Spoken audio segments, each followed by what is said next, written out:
wish, and they wish, and they wish, and they wishing on me. Yeah. I've been moving calm, don't start no trouble with me. Trying to keep it peaceful is a struggle for me. Don't pull up at 6 a.m. to cuddle with me. You know how I like it when you loving on me. Hello and welcome back to This Week in Sports for March 5th, 2018. I'm Jack Crowell, and next to me is Joe Forbes. Joe, how are you doing today? Doing pretty good.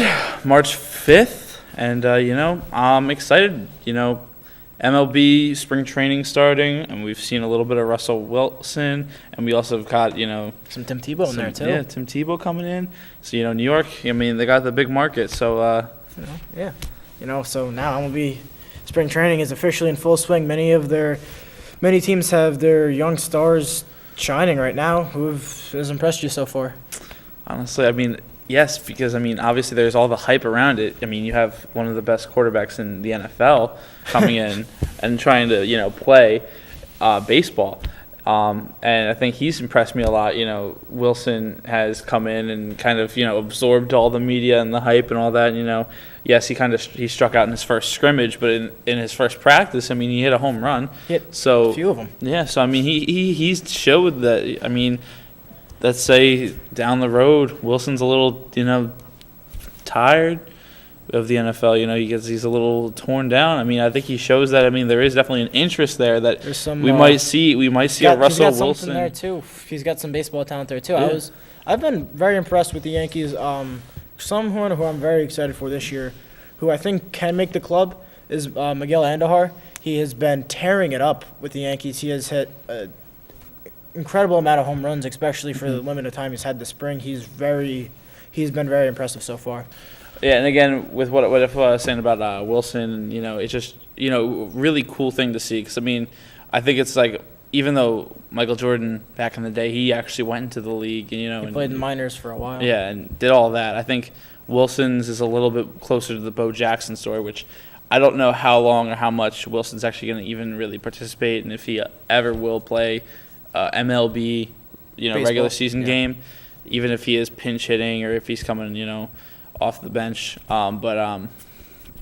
It's just an exciting thing to see. Yeah. He's fitting into that locker room really well, and it's a lot of fun to see. And Tebow has also been devoting his time to baseball for the past 2 years. So, I think that's also a really exciting opportunity there that we can see if Tebow now after having completed pretty much a full season, not completely because he kind of was thrown in the middle last year. Yeah. So towards around Mayish, but we'll actually see if Tebow can get through a full season, and see. And there has been talk of him getting Mets GM I believe has been saying it's a good chance that he's going to make the club sometime. He's going to get called up to the major league, so that would be exciting to see. A lot of that probably could be a little bit of a publicity stunt.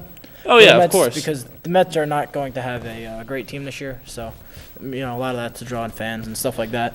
Also, another team that I was very impressed with so far is the Padres. They've got an incredible farm system with all the trades that they've done so far, and they've been able to get very good draft picks and been able to raise them properly through the minor leagues. And I think that they're gonna be maybe not great this year, but I think next year they're going to be a very good team. Yeah, and with that, I also think that I think the Dodgers, as they're repeating as NL champs. I was going to say the West, but the NL champs. That they have shown that they are going to probably continue right where they left off. Dodgers, LA, New York, Yankees. I think the two big cities might finally end up meeting at the end of the year. And another big thing also that could happen this year, LeBron James' contract with Cleveland will expire at the end of this season.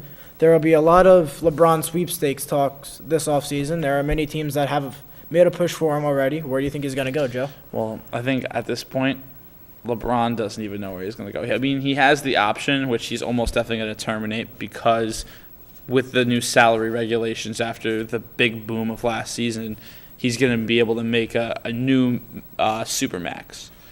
And that's only if he re-signs with the Cavs. He'll be able to sign a Supermax with another team, but it won't be as many years and it won't be as much money. But overall, I think he obviously is chasing rings. at this point in his career. He's winding down. By the time he will sign this, he is going to be 33. So, I mean, yeah, it's getting towards the end of his career. The prime of his career is dwindling. I think this is probably his last big push of a year that he could really carry the whole workload of a team. Yeah, I would tend to agree with you. I think. I mean, obviously, Philadelphia is a good option for him. Joel, they have a lot. They have a lot of cap space, and they have a lot of great young prospects. Trust the process. Mm-hmm. Trust the process, indeed. I mean, Philly has been 8-1, 8-2, since the Eagles have won the Super Bowl. They have been. And Philly actually just recently beat Cleveland. But I think if LeBron really does want a shot, I think that, Cleveland might be the best option. Where if he just stays where he is, again, 76ers definitely a decent option, young, great team with some space. Right now they're the 6 or 7 seed, so they're fighting every day. Yeah. But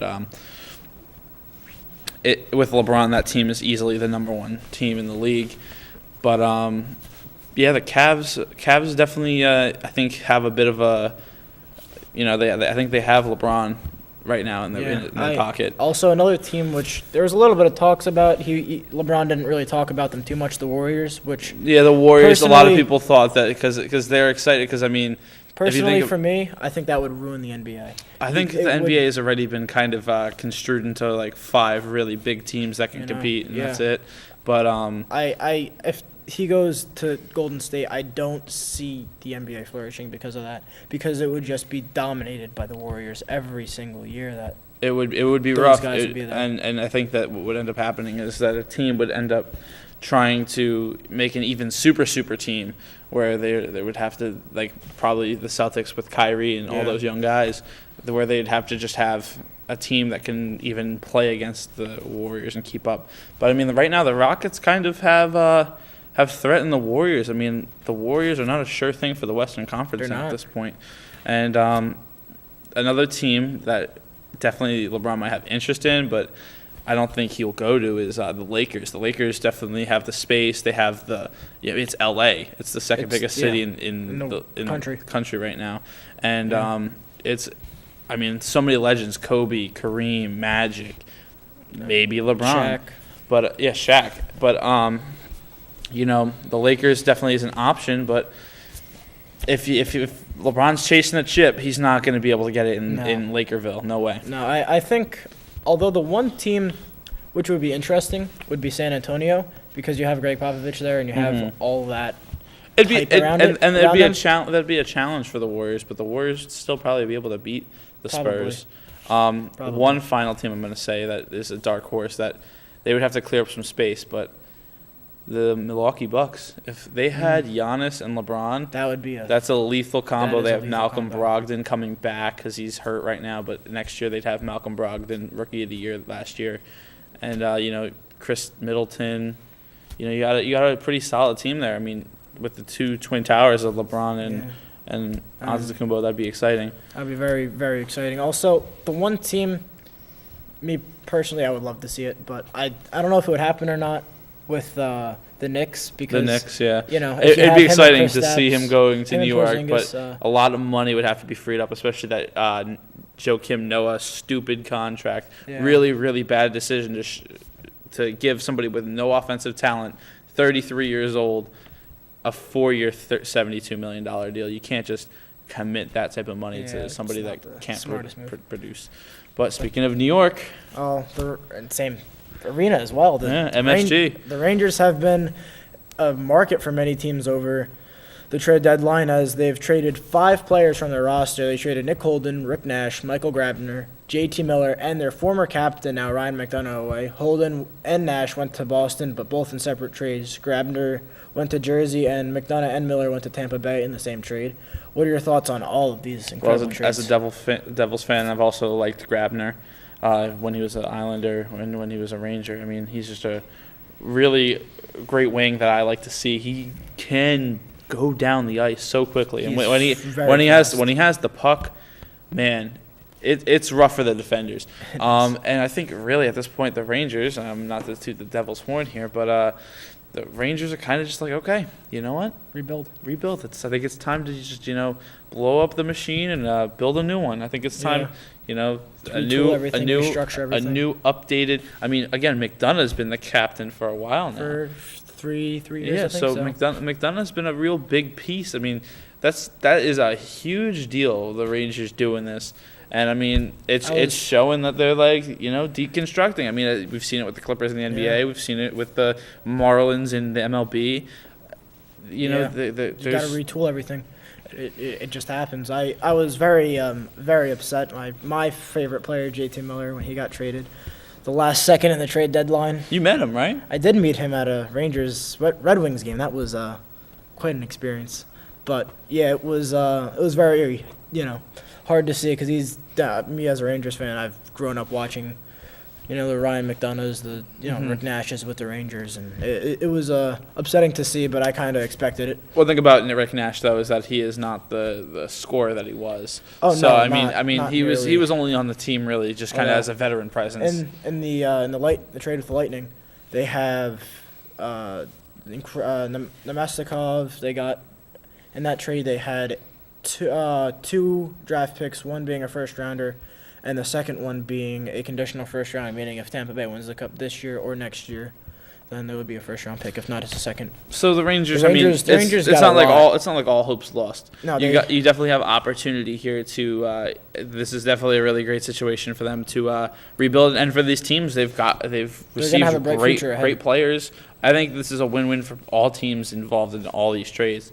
But I mean, yeah, crazy for especially such a big market like New York to lose your players. Yeah. I mean, a big market like New York. The only person doesn't happen. The only person I knew that was safe in a whole trade deadline for the Rangers was Henrik Lundqvist, and that was about it. Yeah, I mean, you can't trade away a star goalie. It's just not going to happen. No. He is the face of that franchise. And he's been the face of that franchise. People would riot in in New York. In New York. I mean, they wanted Melo out last year, but at the same time.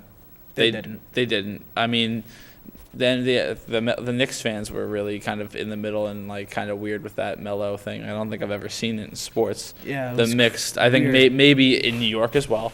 The Rodriguez deal. Yeah, Rodriguez is a little similar to that, but I mean he was never really traded from the Yankees. It was the whole steroid. Yeah, suspension thing. Yeah, two different scenarios. But back to the Rangers.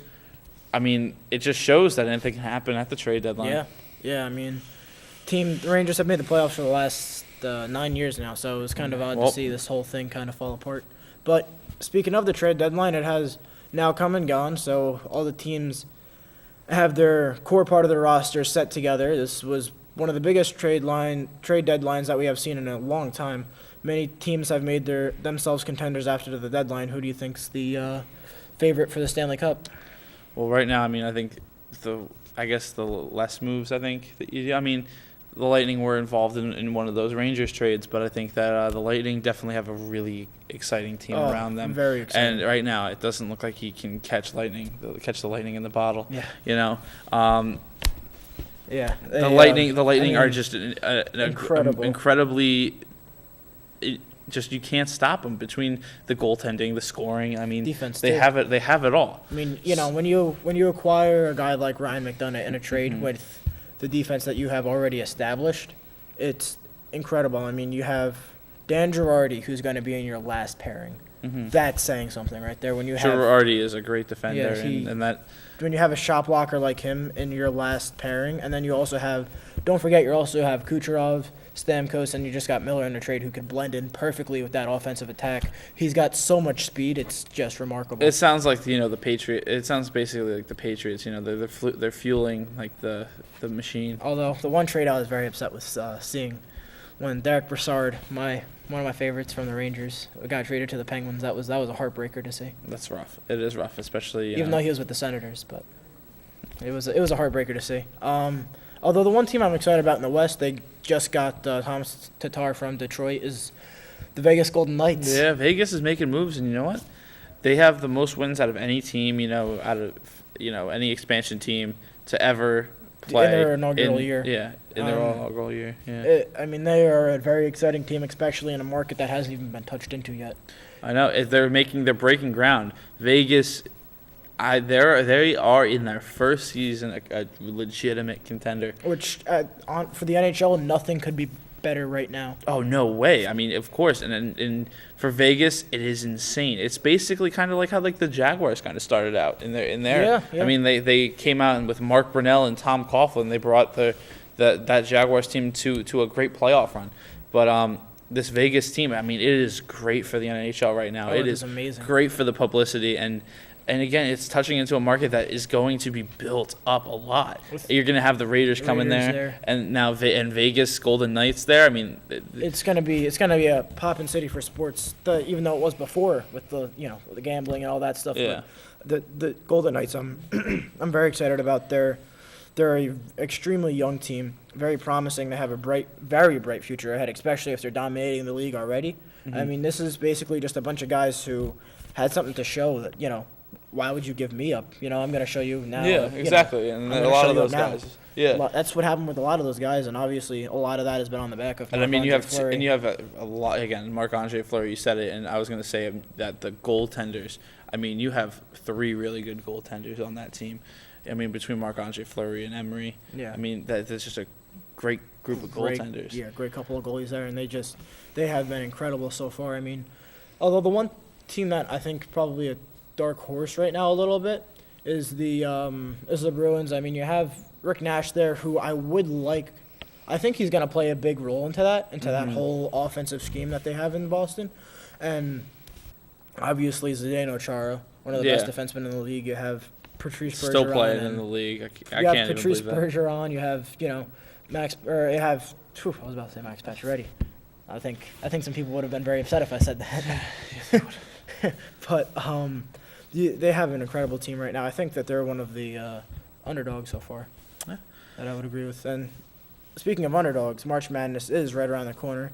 Many teams look to be the top dog, but as we all know, upsets do happen. And who do you think is going to be a big underdog March Madness?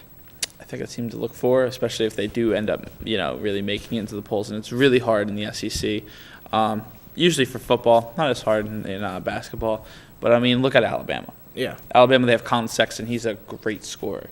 He is. And again, Alabama, their record's okay, but if they definitely make it into that like 4 seed, 3 seed in that SEC, I think that you can definitely see them getting a decent run in there. Going against those other teams like Virginia and Michigan State. I'm excited for Michigan, just winning the Big Ten tournament. Yeah, that was crazy. incredible. But the come from behind against Purdue, and great basketball this weekend. Yeah, I mean, you have the, earlier in the tournament, Penn State beating Ohio State, that huge upset. You have just a bunch of incredible. I believe that Rutgers and Purdue game was actually kind of close too. Yeah, Rutgers kept it close, but I mean, they're not that great of a team. I mean, they lost to the University of Hartford. Yeah, but Purdue kind of fell off a little bit at the end of that tournament. I was surprised to see that. Yeah, I know. That Purdue team is really good. At one point, they were the number 1 in the nation. They were.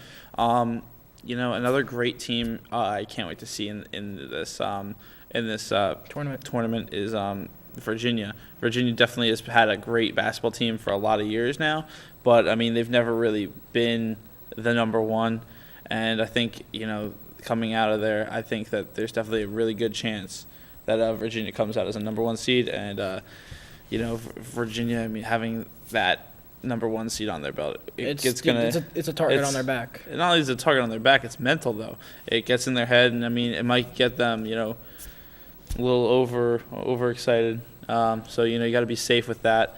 Again, this is a lot for me to look forward to here. It's going to be an exciting tournament. Yeah. Can't wait to see it. There's going to be a lot of underdogs coming up, and a lot of teams. I think there's going to be a lot of, because there's a lot of uncertainty. I think with the whole tournament, with a lot of the number 1 seeds, so there's going to be a good amount of room for some underdogs to peep through. And for brackets, just so everyone knows, a good team to always put your money on, even if they are an underdog or a low seed. Wichita State always ends up having a pretty good team. They do. They always end up. Come tournament time, regardless of their record, whether they go like 8-17 or if they go 17-8, their records doesn't really matter because, I mean, Wichita State as a program ends up usually, getting a couple wins in that tournament. They do. They came into the Final Four a couple of years ago.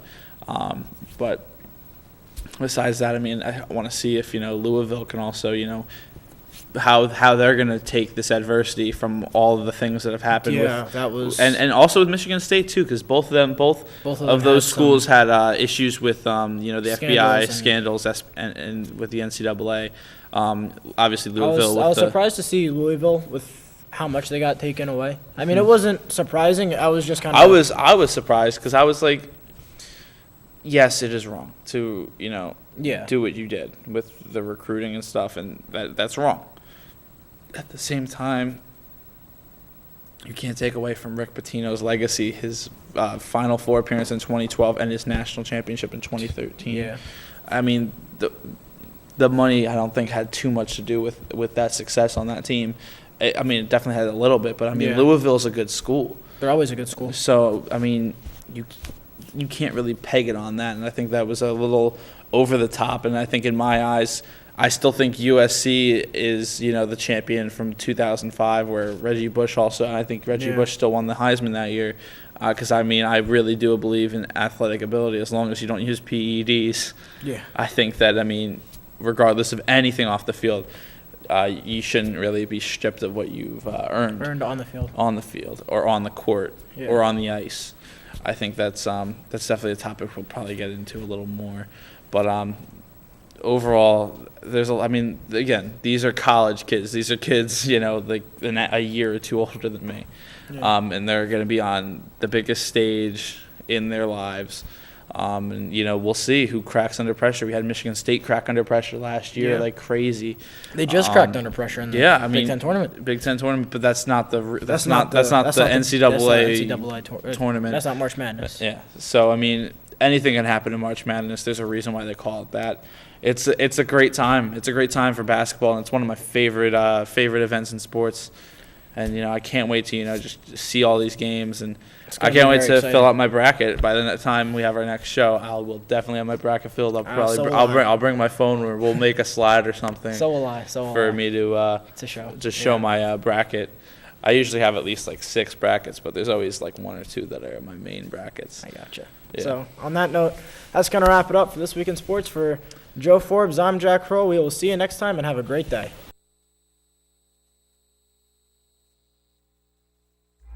Finesse down Western Road, might go down to G-O-D, wait.